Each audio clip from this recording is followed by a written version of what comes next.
Hello everyone. तो आज हम शुरू करेंगे क्लास 9th की ज्योग्राफी का चैप्टर 3 ड्रेनेज। तो चलिए शुरू करते हैं। पहले देखते हैं कुछ टर्म्स यहाँ पर लिखी हैं जैसे कि ड्रेनेज और drainage basin.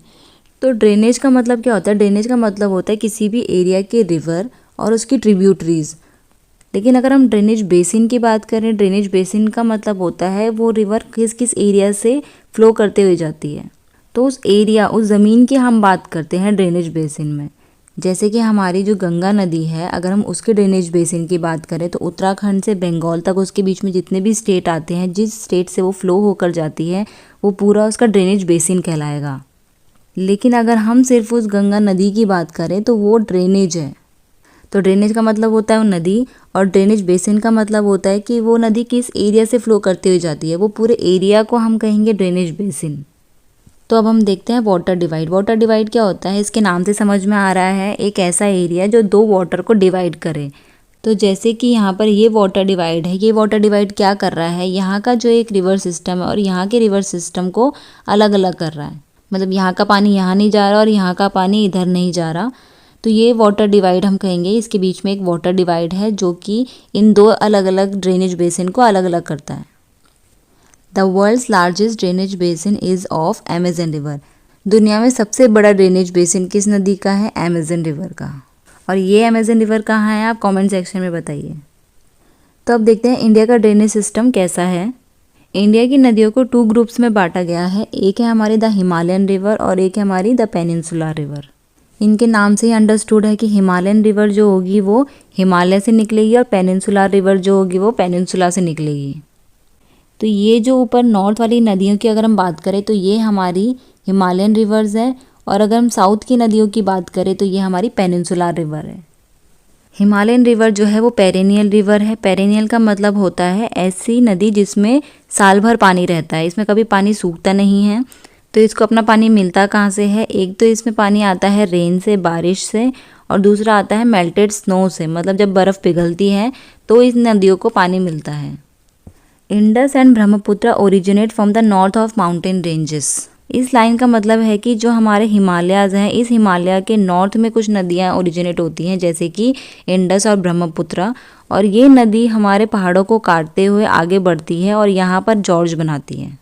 Cut through the mountains, तो ये माउंटेन्स को काटते हुए आगे बढ़ती है और जॉर्ज बनाती है। Himalayan river have long courses from their source to the sea. Himalayan river जहाँ से ओरिजिनेट होती है और जहाँ पर वो जाकर अपना पानी ड्रेन करती है, इसके बीच का रास्ता बहुत लंबा होता है। ऑब्वियस सी बात है कि हिमालय और हमारे समुद्र कितने दूर दूर हैं, तो इनके बीच का जो रास्ता होगा वो भी बहुत ज़्यादा दूर ही होगा। नदी जब अपने अपर कोर्स में होती है तो वो बहुत इरोजनल एक्टिविटीज़ करती है।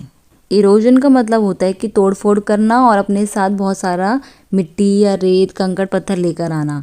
तो जब नदी अपने अपर कोर्स में होती है, मतलब कि जब पहाड़ के सबसे टॉप वाले एरिया में होती है, तो वहाँ पर वो ऐसे ही बहुत सारी इरोजनल एक्टिविटीज़ करती है।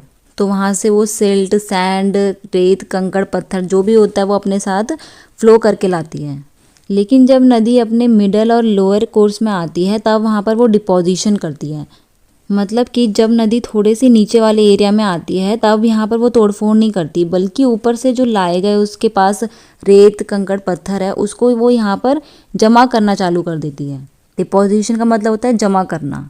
तो नदी अब मिडल कोर्स और लोअर कोर्स में डिपोजिशन करना चालू करती है, और इस एरिया में मिएंडर, डेल्टा और ऑक्सबो लेक्स भी बनते हैं। मिएंडर का मतलब होता है जब नदी ऐसे घूमते हुए आती है तो हम इसको बोलते हैं नदी मिएंडर बना रही है। कुछ टाइम बाद क्या होगा कि नदी जो है ना ये ऐसे फ्लो करेगी। अब ये यहाँ से ये पानी कट जाएगा और ये ऐसे फ्लो करेगी, और जो नदी का ये वाला हिस्सा ये रह जाएगा, इसको हम बोलेंगे ऑक्सबो लेक। तो ये है ऑक्सबो लेक जो ऐसे नदी के किनारे किनारे बनते हैं। डेल्टा क्या होता है? डेल्टा होता है कि जब ऐसे नदी आती है और वो समुद्र में मिलने से पहले अपने पानी को अलग अलग हिस्सों में ऐसे तोड़ देती है। ऐसा क्यों होता है? क्योंकि नदी के पास जो बचा कुचा रेत, कंकड़, पत्थर है वो यहाँ पर आकर जमा कर देती है, और जब यहाँ पर वो आकर जमा हो जाता है तब नदी जो आगे फ्लो करती है वो एक डायरेक्शन में नहीं कर पाती। वो क्या करती है? वो अलग अलग हिस्सों में टूट कर फ्लो करती है, और यही एरिया पूरा हमारा डेल्टा बनाता है। तो यहाँ तक हमने देखा कि जो नदी होती है अपर कोर्स में इरोजनल एक्टिविटीज करती है, मतलब कि बहुत तोड़ फोड़ का काम करती है, और मिडल और लोअर कोर्स में आते ही वो डिपोजिशन का काम करती है, मतलब कि नदी यहाँ पर आकर जमा करने का काम करती है। और इसी वजह से यहाँ पे बहुत मिएंडर्स बनते हैं, ओक्सबोलिक्स बनते हैं और डेल्टास बनते हैं। तो अब हम देखते हैं पेनिनसुलर रिवर। पेनिनसुलर नदियाँ वो नदियाँ होती हैं जो प्लेट्यू से निकलती हैं। ये नदियाँ पेरिनियल नहीं होती, मतलब कि इनमें साल भर पानी नहीं रहता। ये नदियाँ डिपेंड करती हैं रेनफॉल पर, मतलब कि अगर बारिश होगी तो इनमें पानी आएगा और अगर बारिश नहीं होगी तो ये नदियाँ सूख जाती हैं या फिर इनमें बहुत कम पानी रह जाता है। अगर हम हिमालय नदियों से इनकी कंपैरिजन करें तो ये बहुत छोटी होती हैं और इनका जो कोर्स होता है वो बहुत शैलोअर होता है, मतलब ये नदियाँ ज़्यादा गहरी भी नहीं होती। जो हमारा पेनिनसुलर है उसकी ज़्यादातर नदियाँ हमारी वेस्टर्न घाट से ओरिजिनेट होती हैं और ये फ्लो करती हैं हमारी ईस्ट की साइड, मतलब कि ये बे ऑफ बंगाल में अपना पानी ड्रेन करती हैं। लेकिन कुछ नदियाँ हैं जो कि ईस्ट ना जाकर वेस्ट में फ्लो करती हैं, जैसे कि नर्मदा नदी और तापी नदी जो कि यहाँ पर है, और ये वेस्ट साइड में फ्लो करती हैं और अरेबियन सी में अपना वाटर ड्रेन करती हैं। तो ये जो नर्मदा तापी नदियाँ ये सेंट्रल हाईलैंड से निकलती हैं और वेस्ट की तरफ, मतलब इधर साइड को वो फ्लो करती हैं। तो पेनिनसुलर रिवर की ज़्यादातर नदियाँ वेस्टर्न घाट से निकलती हैं और बे ऑफ बंगाल की तरफ को फ्लो करती है। तो आई होप आपको समझ में आया होगा कि हिमालयन रिवर क्या होती है, पेनिनसुलर रिवर क्या होती है। इसके आगे का चैप्टर हम अपने पार्ट 2 में कवर करेंगे। Till then take care and subscribe to my channel. Thank you.